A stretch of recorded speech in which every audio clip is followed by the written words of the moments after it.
Emily and Brennan, they like each other. Yeah, he like her. You could tell. He like her. Like his little thing is doing.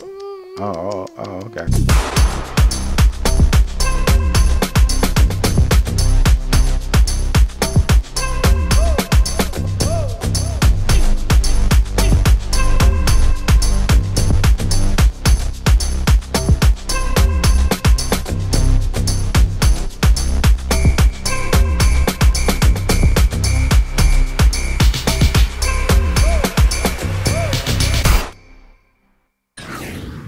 Hey my loves, welcome back to our channel. Thank you so much for joining us again. I'm your girl Eachother, Eleanor. This is my beautiful husband Joseph. Hey.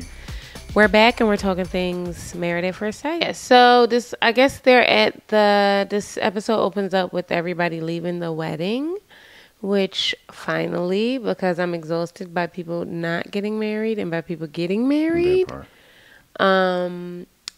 I thought it was really nice to see everybody interact afterwards. Like, it's nice to see them just for the first time with this person by themselves almost. Yeah, it looked like you starting to see the personalities come out a little bit. Y'all gonna have to excuse me because my throat is not there this week. We had a bit of a trip the past couple of days, so I'm fighting through it.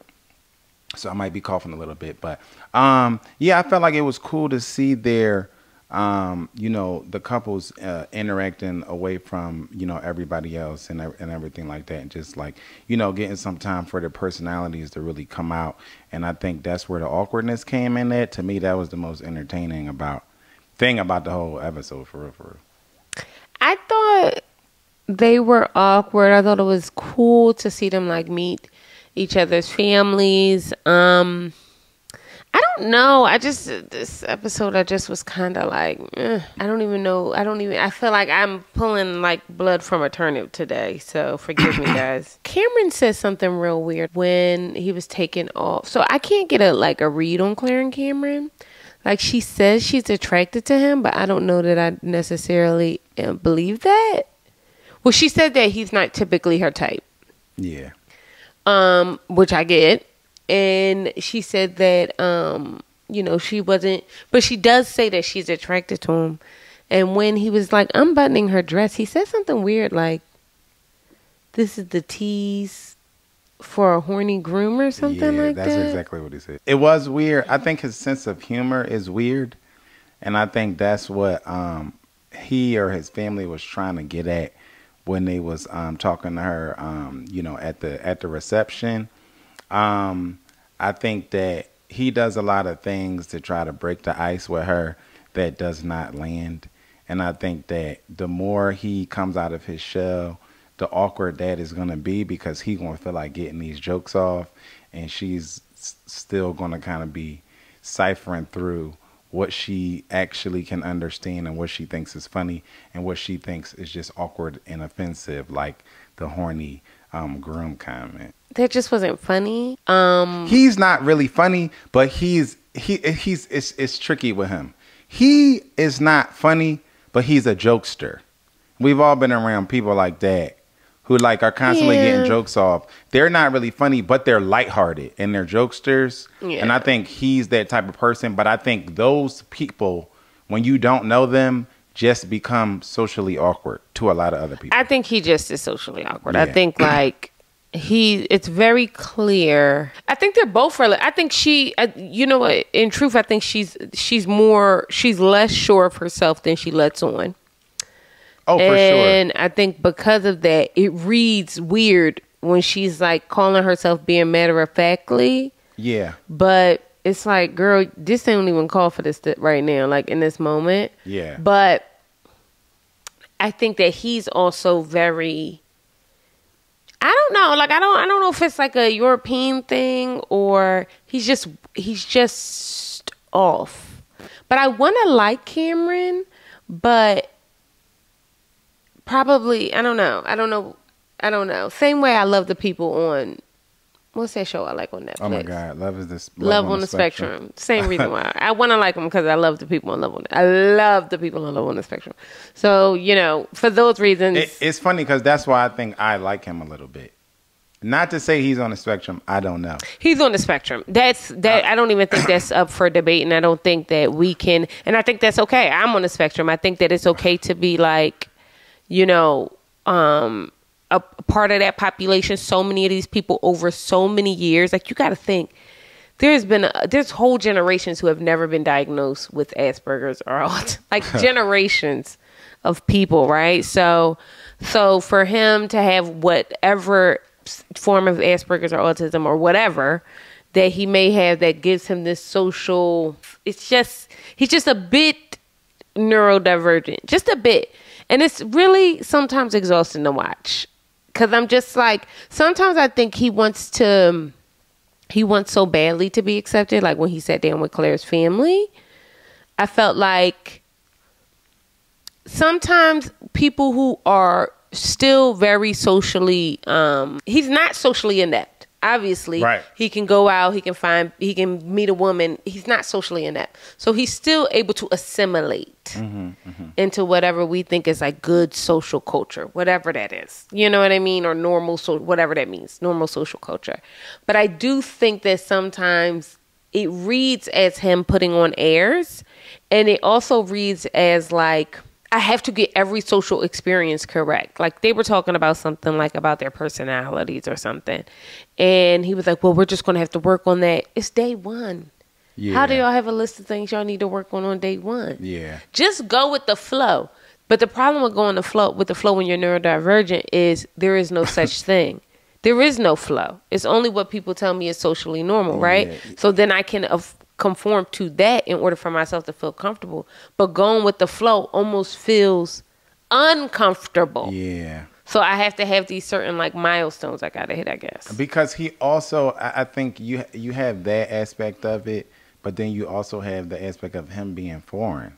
So he's also trying to adapt culture-wise, slang-wise, a protocol, and knowing the traditions and things like that. So I think they're gonna have a lot of butting of heads and a lot of a big learning curve, because they're going to be at a deficit with missing each other in these moments. Well, they brought up a really big thing, I thought, was he spoke about how his grandmother is the only person in his family who's a lot like him. Now, he did tell a very long story in order to get to the point that his grandmother's a lot like him. So, so I understand Claire being like, girl, goodbye. But Claire was like, she kind of was brought up very differently. So he said that he's not one of those people who speaks about their feelings. He's more a person who will show you that via physical touch that he loves you, right? He's like, he could be thinking about it all day, but he won't say it. And she comes from a very different background. And I think it's so fascinating to see, because I think a lot of relationships are like that. Like one person who's like used to affection, and the other person who's just like, enough. You know what I mean? Yeah. Like, that's not weird. Or uncommon, which is also something that it's also not uncommon for it to morph and change as they begin to know each other and as they become one, right? The person you come into the relationship with is not necessarily the person that is still there midway through your lives and towards the golden years of your lives. So I think that, that's not a big deal for me. I think she kind of freaked out about it, like, initially, and it was almost like they was about to have an argument about who they are as people on day 2, you know what I mean? Yeah. And it was like, yo, let's calm down. That's what I kind of mean. Like, we don't have to stake our claim and beat our chest so early in the game. Like but that's a testament to their inability to go with the flow. Right. Because all you had to say was, oh, I was raised differently than that. Like, you know what I mean? I can understand how, you could take that in and just say, what you want. It doesn't have to be like, you were raised incorrect, because what it gave is that I was raised better than that. Right, because tone is everything. That's what it gave. Because she immediately was like, okay. Like it was like that. As opposed to just hearing her. I remember me and Joe we were coming back from LA. We talked the entire ride from LA. Just talking about, like, mind you, me and Joe have known each other basically all our lives. Well, most of our lives. Let me say that, most of our lives. And, you know, we know each other, and we kind of know how we've grown up, and we've been into, you know, in intimate spaces with each other's family and everything like that. But we were just talking about certain things because we've had the same conversation as well. You know what I mean? Like, if you've known my father, you know my daddy is like, oh, my princess, oh, you're so beautiful, you're so smart, you're so funny. What she was trying to get at, I completely understood. But I did feel like she was a bit dismissive of, I would have been more impressed that he even said something like that. Right, because in the conversation that Zar is referencing, that's what we talked about. That's just his background. Right. So she talked about dad and her father, and I talked about my background and how my mom wasn't as curt and cold as Cameron's, but it wasn't. Well, we didn't meet his mom yet. Or I'm sorry, what did he say? His grandmom. His grandmom. So I'm sorry. My mom wasn't as kind of non-communicative as his grandma, but it was a similar thing of like that. We just didn't do a lot of that, you know, and that is something that has changed, you know, over time for us, and vice versa with him in the physical touch. Like Zar wasn't very physical touch, but I was always very physical touch, and I needed it. If you wasn't touching me, I'm like, what's wrong with you? What'd I do? You know? Right. And I'm just like, I just don't like being touched. I don't know what it is. I do not know what it is, because we even have like nieces. All my nieces, like my nieces love me. So they all want to like be up under me, like cuddle and stuff like that. And they're kind of, honestly, they're probably the ones breaking me out of it, because I don't like to be touched. You already broke out of it with us. I don't like to. You broke out of it with us. I don't know about other people, so maybe for other people. But, yeah, but I'm like, But she has, done a complete 180 as far as the way she used to be. It's funny because I've never felt like she was. I never felt a lack of affection with us, right? And now it's even grown. Now she like, I don't even think about that anymore, you know, unless something is something weird got to be happening, and then we talk about it. I'm like, oh, that's what's going on. Yeah, you know what I mean? That's true. I don't even think about it because sometimes I backslide. Then I'm like, we wasn't touching. And then when we just on a regular everyday smuggler, she touching me like it's second nature for her. But that's just. This is how we are now with each other. Yeah. So to come into the relationship, stating these things and then kind of giving a tone of like, oh, that's an issue. Like that to me doesn't help. You know what I mean? Yeah, and I don't think it has to be an issue. I think people make things bigger. I think everybody wants to tackle all the things. Right now, today. And it just doesn't have to be that way. We could take our time. Yeah. We could take our time. Emily and Brennan, they like each other. Yeah, he like her. You could tell. He like her. Like his little thing is doing. Oh, okay. He like her. And it's nice to see people, you know, smitten with other people. Like, and I think that's what we're always looking for when we're watching this. Like, yeah, the vibes. Like, no, y'all not going to fall in love overnight. But it's nice to see. Even when I'm at the bar with like my single girlfriends and somebody come and talk to them, and you know, she looking all good. They like, oh, your skin is beautiful or something like that. I love to see that. I don't know what it is.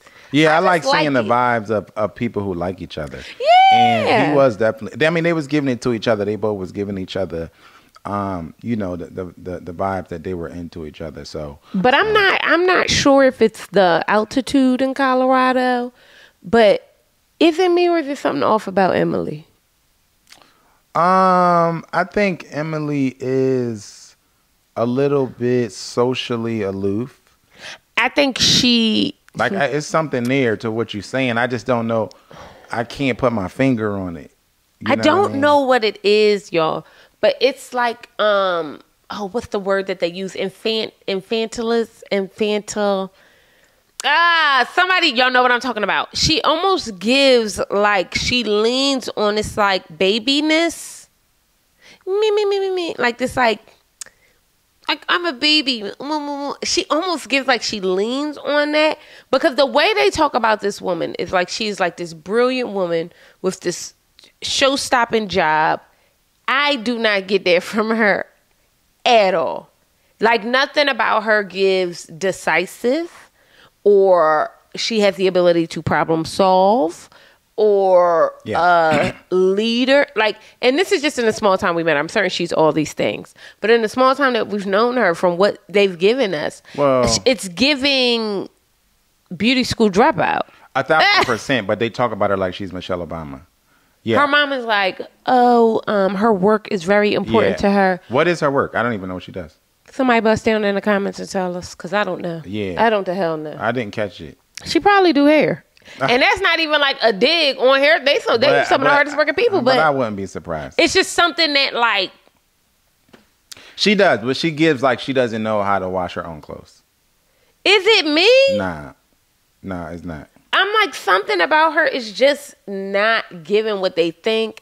I like his temperament because he's real chill. So I love chill people, like chill men specifically. But so I do like that he's the way that he is. But it was odd to me that the mom brought up, like, well, how do you feel about her working late and doing this and doing that? You know, like, what would you do if she had to work later? And he was like, well, we would talk about that, because what she used to do when she was a child, she's not going to do when she was a woman. But not only that, this is none of your business. Like, some of these conversations that go on between the parents and the friends and all of that stuff, it's just like, at what point during marriage is conflict resolution between the couple public knowledge? Like, this is not something that, now somebody might disclose this information to you voluntarily, but you are not entitled to know about any of the conflict resolution that goes on in my house. And that's my mama, my daddy, her sister's sisters, her brothers, her cousins. That's all of that. So why is it that when we get on these shows, we think because we see you getting married on TV, that we're entitled to know, how are you going to handle her mouth when she says woo-de woo? That's none of your business. None of your business. I don't have to come up with an answer. Yeah. And a lot of times they're judging people by the pageantry of their answers. Like, not only do I not owe you an explanation for this, but I don't have to put a bow on it and make it sound so eloquent to you. But I also think, and this is I like to talk about the themes of these episodes. One of the themes of this episode is like being a strong woman. And being an independent woman, because they love. Well, but Lauren's friends call her strong black woman, and I think, and I know we already talked about this, but the more I think about this as a woman, the fact that I am a strong woman is probably one of the most exhausting things about exhausting traits about me, because so often as a woman you take on so much, you take on so much that the strength is seen in your suffering and not in your, whatever the beautiful thing is. You know what I mean? Whatever your celebration. Mm-hmm. It's not seen there. Your prosperity is not seen there. It's seen only in your struggle. And to me, what is stronger is the ability to be vulnerable. And I think that when we are calling ourselves strong women and this and that, I do, like I said before, I think we're trying to say something else, because even just for a second, to go back to Claire, she was mad he didn't carry her bag. But you've been independent all this time. And that's all you've been saying to him. You wrote a check your ass couldn't cash. That's all you've been saying to him. That's what I'm saying. Something about her, and I shout out to all the women that helped us get the right to vote, helped us get the right to buy a house, helped us get the right to our own credit, helped us. Shout out to all of them. There is something huge about that, right? And there's something so important about those struggles for those strong women. But I no longer want to be aligned with that. Yeah. I no longer want to be aligned. I only want to be referred to as soft. I am a damsel in distress. I don't want to pay no fucking bills. I don't want to do nothing. I want somebody to do everything for me. And I feel like that's okay. and it's more than okay. It's something, I can't remember the video we were watching and who this woman was, but I gotta find it. But this woman sat up there and it was like a 5-minute video of her preaching to people, not actually preaching, but her, she was just doing an interview or something, and her talking about how there's so much power in living in your femininity. But after we watched that cult documentary, I don't even want to use that line anymore. Oh my God. It bothered me. Unrelated. No, it is. She broke it down so beautifully about, basically, she was piggybacking on everything you just said. So this was not a competing statement. No, I'm not trying to go ahead. I had a thought. I was just saying, this made me think of that. Yeah. She was saying, and I got to find, because she was like a Michael Eric Dyson, like type speaker. And she was like, we have to stop shunning women for wanting to live in their femininity, which you was just basically saying. Like, she was like, it's great to be independent and strong and this, that, and all that other things like that. But she said there's so much power in living in your femininity, and broke it down so beautifully, because she was basically saying you almost degrade women when you make it like they have to be this, they got to be this, they got to be that, they got to be like, what? Give an example. They have to be so quote unquote independent. They got to be pulling their own bags up the stairs, and they got to be do. You know what I mean? And so she really broke that down beautifully. And it's so much to that, and just living in your femininity. I think so. The problem is that we cannot live in a world of femininity where we're stifled. We have to be otherwise. And I think that's the issue. The issue don't lie. The issue in truth, like, yeah, I'm digging on Claire and all these people, right? But the truth of the matter is, these terms don't arise in places where people are thriving. These terms, these idioms, these whatever, arise in spaces of deficit, right? Women have to be women. I don't think women, at the level that we are now, wanted to be. We still wanted men. The men just wanted to be feminine too. And I think it's something to that, and that's okay. But I also think that, like, since society is changing, women have to change with it, obviously. People have to change with it. And I think that now it's coming to a head. Like, it's so sad because you see these women get on here and everything is about what they do and very little about who they are. But it's almost like we've had to evolve to that space where we don't gain the respect that we want. We don't gain the relationship that we want unless we have reached this echelon. And I think, I might be having conflicting ideals here, but you are, because what you're saying, even with all that, I'm saying that, which we're saying the same thing. It's still okay it's still okay. It's okay to not have to lead with what you do. It's okay. That's what we're saying. It's okay to just not lead. I think even that is overrated. Yeah. I think even that is exhausting. I think sometimes, especially with men, because we don't care. A good man who wants to be with you and take care, he don't care that you made it to the second tier of whatever your executive ladder. Like, you know what I mean? Like, they're gonna want you regardless, is what I'm saying. Right.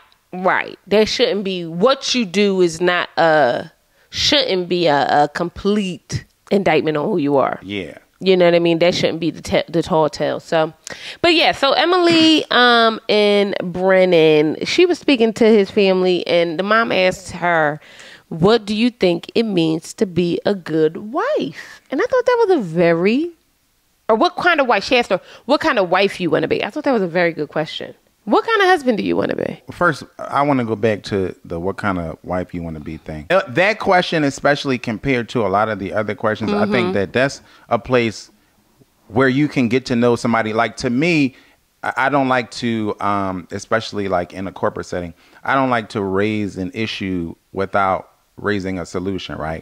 So I don't like those other questions that we talked about, but that to me is something that gives you an insight on what somebody's goal is, right? Yeah. Because to me, that's a much better question than what are your intentions? We got to retire that question. That's what Lauren's sister asked. Not Lauren, Orion's sister asked Lauren. And I thought the same thing. Like, let's retire this. Like, what does that even mean? Let's retire it. Ask things that help you get to know the person. Yeah. Help you get to know, because especially in this situation, they don't know your relative. So you can't really ask me anything in relation to her, right? It's funny. That's so true, right? Because I was thinking that. Yeah. So you have to, like, that's a question that I can answer whether I have a wife or not. Right. That's aspirational, right? Right. You know what I'm saying? It's an aspirational question. You ask me, I've always... And you probably get more from that than anything. But that's what I'm saying. Growing up in my household, my father set a standard for me. And so I've always wanted to live up to that, especially as a husband. He was a provider. He was there. Like, as busy as he was a hard worker, right? So you hear a lot of men complain saying, like, my woman, I saw this thing say, woman math is, I want you to make all the money in the world, but I don't want you to work. I want you to spend all your time with me. Like, so my dad was working a lot all the time, but I always felt his presence. You know what I mean? I felt him when he came home. I felt him when, you know, I had a basketball game or I had a show or something like that, you know? So I want to be a present father. All of these things stemmed from, you know, my upbringing. I want to be a present husband. I want to be a present father. I want to be a safe haven. I want to be a provider. And so these are things that how you get to know somebody, because a lot of what we are and what we aspire to be today comes from how we grew up and what we saw. You know what I'm saying? So that's going to tell you a lot. That's going to tell you a lot more about what their experience will be in the future than tell me what your intentions are. I thought that was a very good question. A very good question. It's funny because his dad did not speak at all the whole time. He was like, you could tell that his dad and somebody else's dad, I can't remember who it was not a part of the process, and they was not feeling whoever was sitting across the table from them. I think the process is jarring. It's already an awkward process. That's why I try to give these people the benefit of the doubt. Yeah, that's true. But it is already like an awkward process. But I thought the problem is that I didn't think Emily's answer was great. She just was like, I want to be like a wife like my mom. And I thought, we don't even know who your mother is. No, and not even like that. Like, more like, do people ask their parents, are they happy? Like, people will be with people forever and just be with them out of the sake of being with them. Right? Especially, and not the generation bash, especially those of a certain generation. Yes. Where they didn't believe in communication. They didn't believe in therapy. Yep. They didn't believe in counseling. They didn't believe in, it was just, we just gonna be together. Happy wife, happy life. You know, all the sayings, all the traditional thing. Also, it was this thing of whatever, but I might have a whole apartment in another city, or I might, you know what I mean? Right. So it's a lot in that, especially in that generation where it was like, you just get along to get along. You don't get a divorce. You just do whatever. You don't have to be happy. If your job sucks, you stay in that job. Like, you know what I mean? Yeah. And I think I'm asking that because you are familiar with your mother as a wife, but only your father knows your mother as a wife. Right. Does that make sense? Yeah. So, and a lot of times, most times, parents don't want to make you privy to certain whatever unhappinesses or whatever will make the baby uncomfortable. And I think it's so fascinating when people say that. Like, you know what I mean? Like, what does that even mean? You know, I don't know. Because I don't know what that represents. Because to be a wife is to be in service, for lack of a better word, but in concert with another human. Right. But then to not mention the other human is what's fascinating to me. Right. How does your expression of being a wife affect this other person? And because I'm asking you, how would what does being a good wife look like to you? But then we don't mention other people. Right. Because it's fascinating to me. Right. Because essentially your barometer by which you are successful as a spouse can only be measured by your spouse. Right. Right. So then the answer should be rooted in your spouse. Right. So, I get there in a tricky situation because they don't know their spouse. So they're in an awkward situation because they can't really, like I said, they can't really speak to anything regarding their spouse because they were somebody who they don't know. You know what I mean? But I think Lauren answered Lauren got a similar question, and I think she answered it pretty well, where she was like, I want to provide this type of space for my spouse, and I want to be respectful and things that I would want. Because, you know, Deion Sanders said something a while ago on a podcast, and they was asking him about, it might have been I Am Athlete or something, but they asked him, how you know how to take care of a woman. And he said, a woman will tell you how to take care of them. She'll just take care of you the way she wants you to take care of her. And if you're locked in, then you'll know how to reciprocate her, you know what I mean, meet her needs in certain ways or whatever the case may be. And I think that that's what Lauren was getting at. Like, I want to be in a space where, like, I know what I want, and I want to mirror that. So, like, yeah, there's going to be times where he needs a little bit more of this, a little bit more of that. We can work on that. But I'm going to give him a foundation of respect. This, you know what I mean? I thought that was a good answer. But I'm saying all that to say, I thought the mom asked a very, very, very good question. And I felt like even Austin's mom was coming in a little hot. I think she had like anxiety about it. Yeah, she looked like she wasn't really a fan of this process either. Oh, she's not. Yeah. But he's the only child. And I'm just so exhausted with women and their sons. It's not even funny. It's just a thing of there's nothing you can do about this, especially after they are already married. They are adults. They chose to do this. So for me, I understand a parent going to bat for their child, a mother loving their son, a mother loving their daughter. Yeah. Like, I understand that, but I don't understand when it comes with a negative tone or a negative attitude especially towards the spouse. Let me tell you something. Because I didn't, especially this situation, right? Like, I didn't even pick your son or daughter or whoever. Or right? whomever. I got paired. And his stupid ass, he signed up for this too. 1,000%.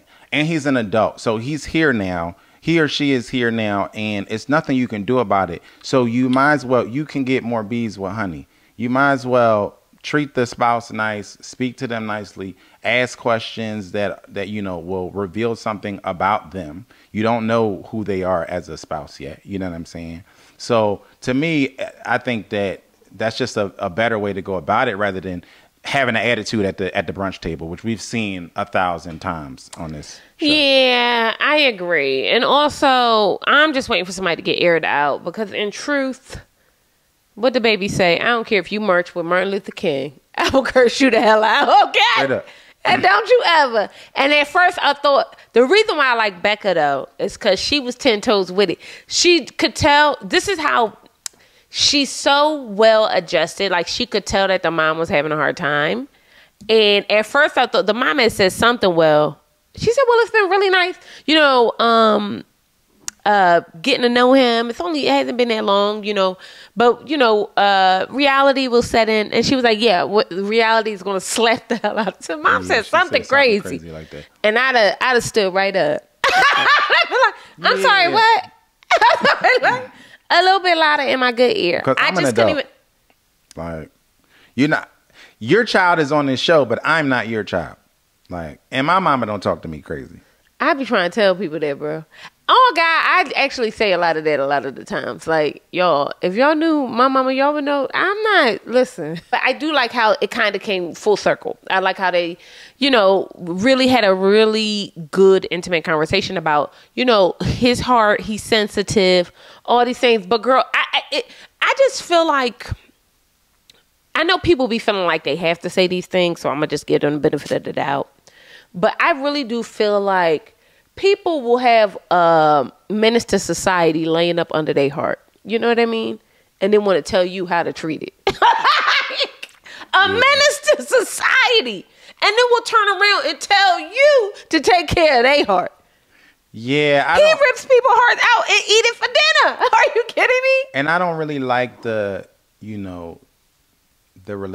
marital advice thing that happens.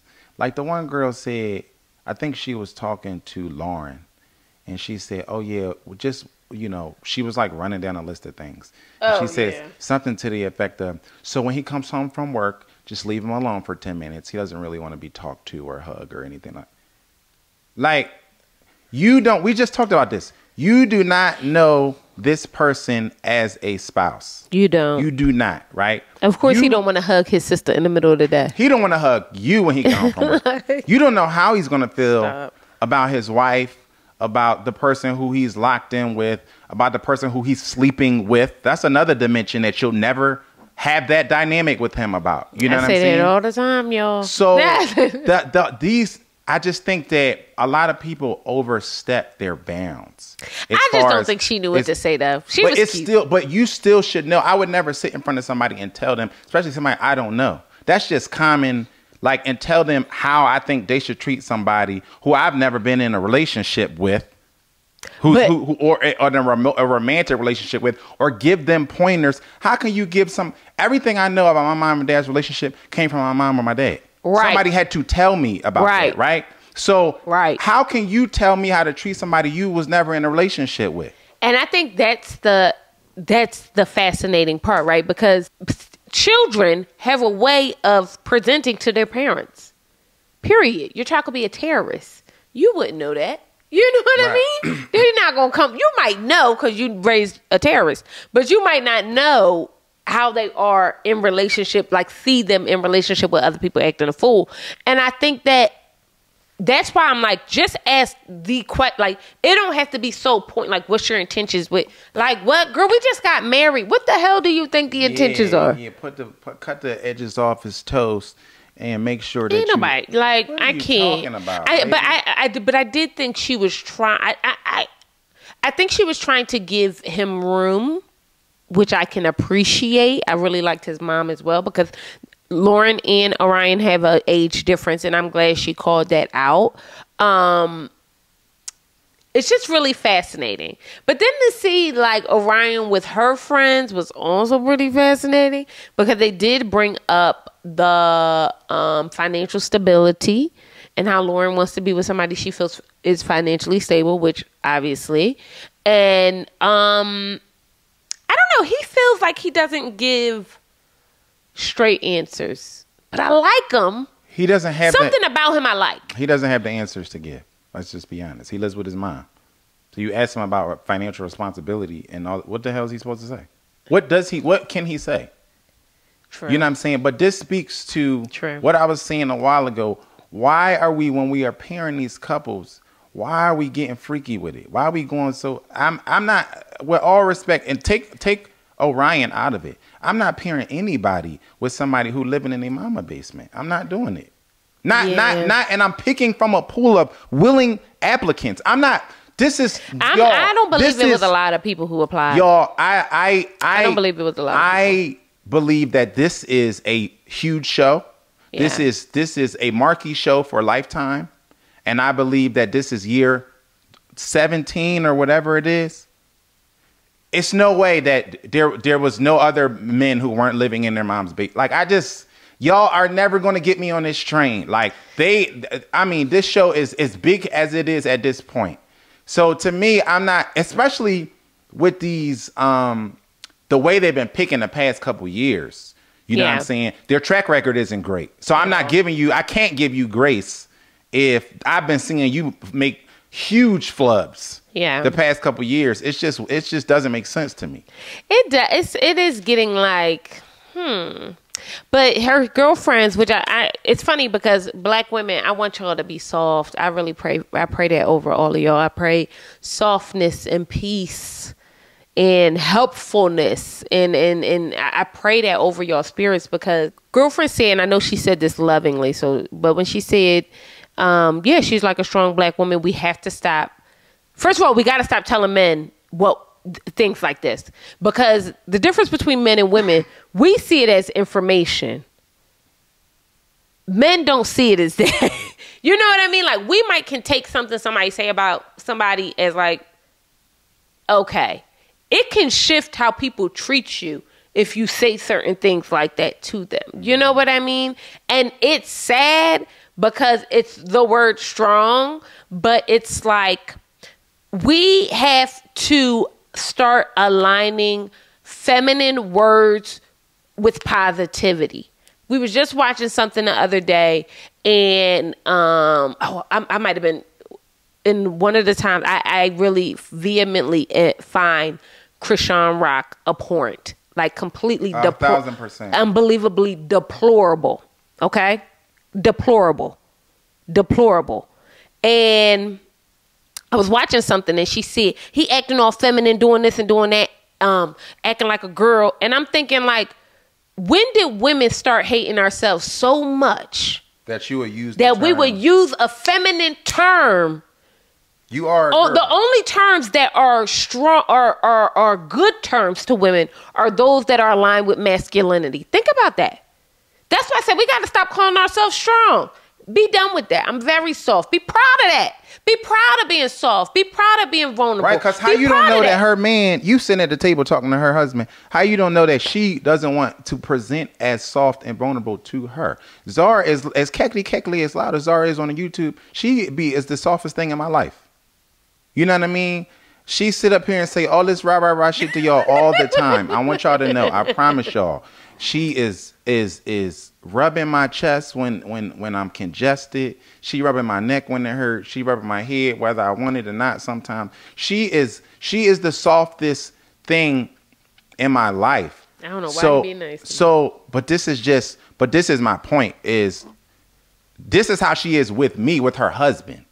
Right? So how you don't really know how somebody wants to be presented or how they present themselves in the intimacy of their own home and relationship. So if regardless of how you know her in a workplace or how you know her as a friend, like how do you feel emboldened to sit up in front of her man and say, back up off of her? Because she don't do I didn't take it like that. I'm not even talking about this specifically. Oh, okay. I'm talking about, we've seen this over the span of the show. That was just a microcosm of it. But I'm saying there is a lot of that goes on. Of this is how she is. This is how she want to be. Don't you know? Like the guy said.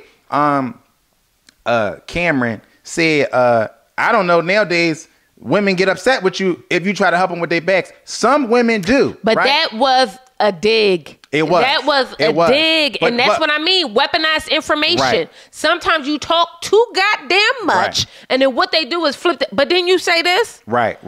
You said yourself you were independent. So when you bought that big bag out the house, you thought, oh, he gonna carry it. Why you think that? You're the independent one. And I said that to say some women are like, don't associate me with them women. I want my man to carry my bag. So forget all of y'all. I don't care if I bring a bag as big as Joe. He better carry my bags and his bags. Okay, I don't care. I'm walking through the airport with my little Louie, and that's it. And that's it.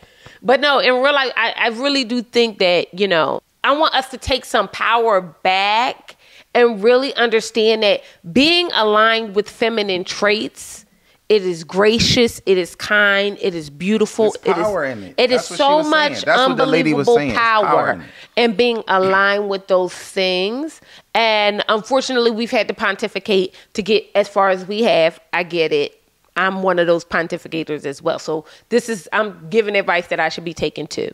But I do think that when I see certain things, when we talk about being strong, and we're going deep on something that was very lighthearted. Her girlfriend didn't say nothing wrong. You know what I mean? It just with certain things that to me specifically, it's a trigger because we should be allowed to be vulnerable and our vulnerability not be messy, not be dramatic, not be any of these, not be feminine or catty or whatever.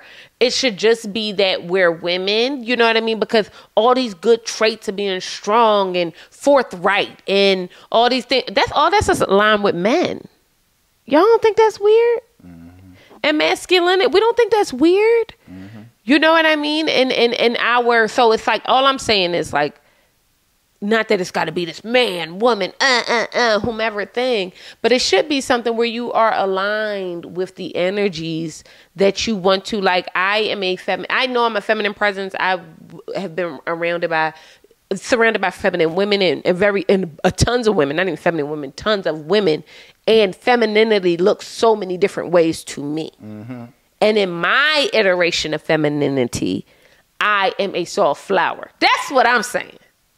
Do that make sense? 1,000%. That's all I'm saying. I'm saying figure out your iteration of femininity and what that looks like for you and lean the hell in because you're going to find somebody who comes and pluck your flower. 1,000%. I mean, some of these men need to be yelled at. Their mother didn't do it. That's false. Becca tells Austin about her autoimmune disease. which I thought was great. She cut right to the quick, but I do think she spoke about it a little bit too quick. Yeah, because it was a lot to me. It felt bigger than what she made it. It felt like an information dump. And I think, especially for somebody who don't know you, that's a lot for somebody who does know you. Right. That's a dinner. We should be sitting down over dinner. Right. We should really be talking about They this. just woke up. She Right. like, good morning. So I have AIDS. And, well, she don't got AIDS. I know. I'm just, well, but I'm saying, like, that's how what, like, imagine waking but up. I did. Yeah. Imagine waking up the night after Yeah, your honeymoon night. And because it's if like I heard autoimmune, I'm on my phone trying to read. Okay, slow down. So you got, like, you know what I mean? I'm trying to for sure spell out what one of your diseases. Like, or you what know does I the mean? day look? And he did ask a question like, "Are you in pain? Like, what does that look like?"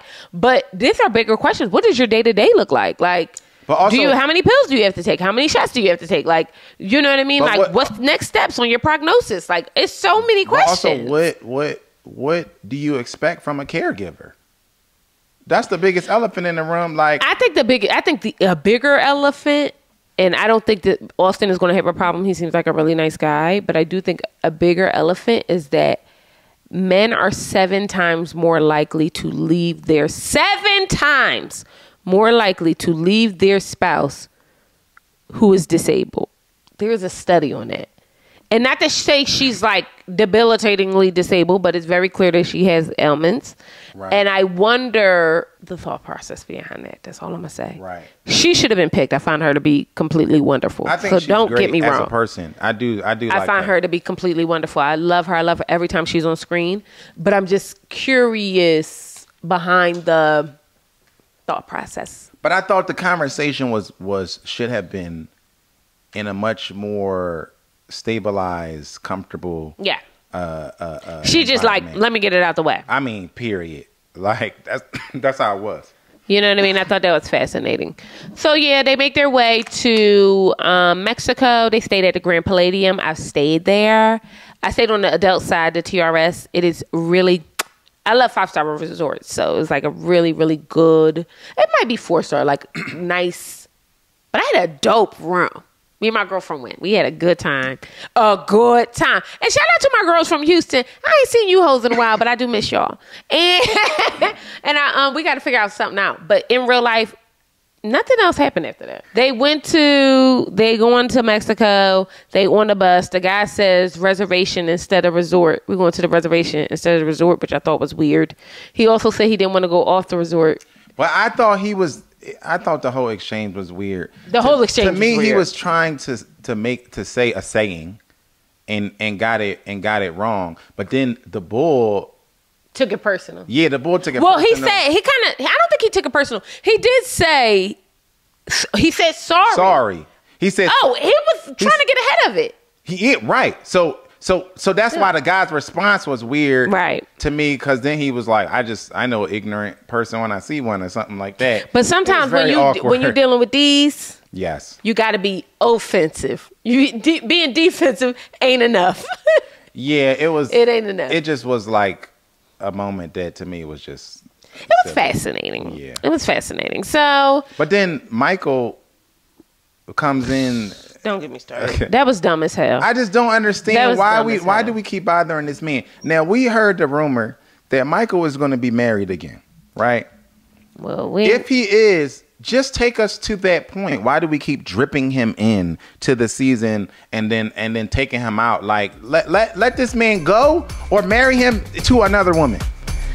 And that's it. And that's all. This is the end of this goddamn video because our battery.